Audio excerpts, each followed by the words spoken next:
आप सभी को मेरा नमस्कार। मैं आपके सामने आज जेनेटिक्स से रिलेटेड कुछ क्वेश्चंस बताने जा रहा हूँ जो कॉम्पिटिटिव एग्ज़ामों में पूछे जाते हैं। जेनेटिक्स विज्ञान की वह शाखा है जिसके अंतर्गत वंशागत लक्षणों के माता पिता से संतान में पहुँचने तथा उनमें पाए जाने वाले विभिन्न वंशानुगत विभिन्नताओं का अध्ययन किया जाता है। उसे हम जेनेटिक्स या आनुवंशिकी कहते हैं। ये एक बहुत बड़ी ब्रांच है जिसके अंतर्गत हम जो वंशानुगत लक्षण है उनका अध्ययन करते हैं। दूसरा जो क्वेश्चन है दोस्तों, जॉन ग्रेगर मेंडल को हम जेनेटिक्स का फादर कहते हैं। जेनेटिक्स शब्द का सर्वप्रथम प्रयोग विलियम बेटसन ने 1905 में किया था। क्वेश्चन नंबर 4, मेंडल कि जब हम लाइफ हिस्ट्री के बारे में पढ़ते हैं तो मेंडल के नाम के आगे ग्रीकर शब्द का खिताब जब उन्होंने ईसाइयों के जो चर्च थे उसमें पादरी का पद ग्रहण किया और वहाँ से उनको ग्रेगर का खिताब दिया गया और उन्हीं के नाम के आगे तभी से ग्रेगर शब्द जुड़ा हुआ है। मेंडल का जो जन्म है दोस्तों 22 जुलाई 1822 को ऑस्ट्रिया के हेंजनडॉर्फ गांव में हुआ जो वर्तमान में चेकोस्लोवाकिया में है। मेंडल ने अपने जन्म के बाद अपनी प्रारंभिक पढ़ाई की और मेंडल ने 1856 से लेकर 1863 तक लगभग 7 साल, कुछ बुकों में ये टाइम 8 साल दिया गया है, पर मटर के प्रयोग किए और उन्होंने अपने प्रयोगों के लिए गार्डन मटर को चुना। मेंडल के प्रयोग 1866 में प्रकाशित किए गए। जब उन्होंने ये काम पूरा कर लिया था लगभग 7-8 साल बाद 1866 में उनके कार्यों को प्रकाशित किया गया।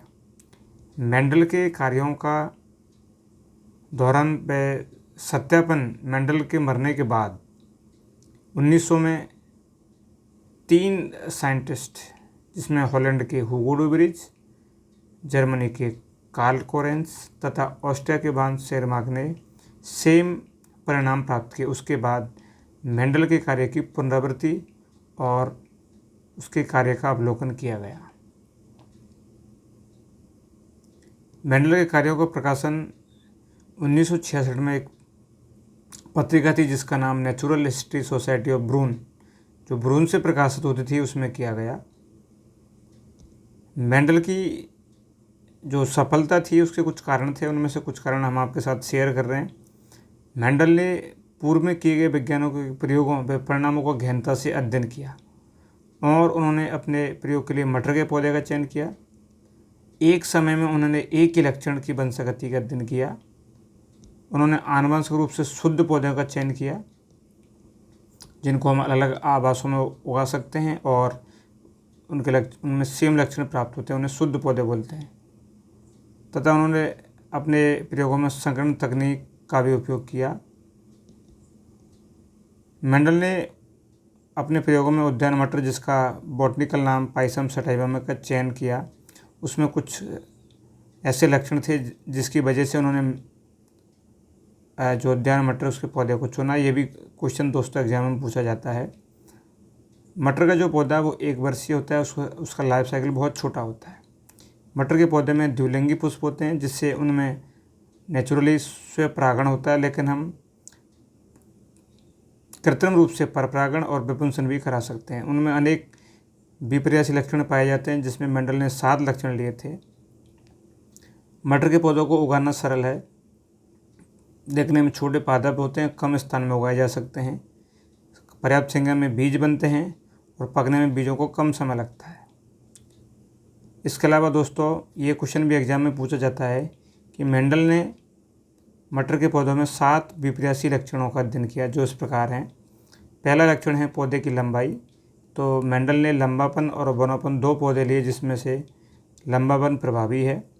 पुष्प की स्थिति में पुष्प कक्षस्थ हैं या अग्रस्त हैं, तो कक्षस्थ इसमें प्रभावी था। पुष्प का रंग गुलाबी था या सफ़ेद था, तो गुलाबी प्रभावी था। फली का रंग हरा और पीला, जिसमें हरा प्रभावी था। फली का जो आकार है वो फूली हुई संकीर्णित, तो फूला हुआ आकार प्रभावी था। उसके बाद में दोस्तों छठवां जो कैरेक्टर था वो बीज का रंग लिया, तो बीज का पीला रंग और हरा रंग, पीला रंग प्रभावी था तथा बीज का आकार गोल और झुर्रीदार, तो गोल रंग जो है प्रभावी था। तो इस तरह से दोस्तों आज के वीडियो में हमने ये जेनेटिक्स से रिलेटेड कुछ महत्वपूर्ण प्रश्न जो एग्जामों में पूछे जाते हैं, ये क्वेश्चंस आपके लिए बहुत ही उपयोगी होंगे। और आप मेरे वीडियो को लाइक कीजिए, आपको इन क्वेश्चनों का फ़ायदा बहुत मिलेगा। आप सभी को मेरा वीडियो देखने के लिए धन्यवाद।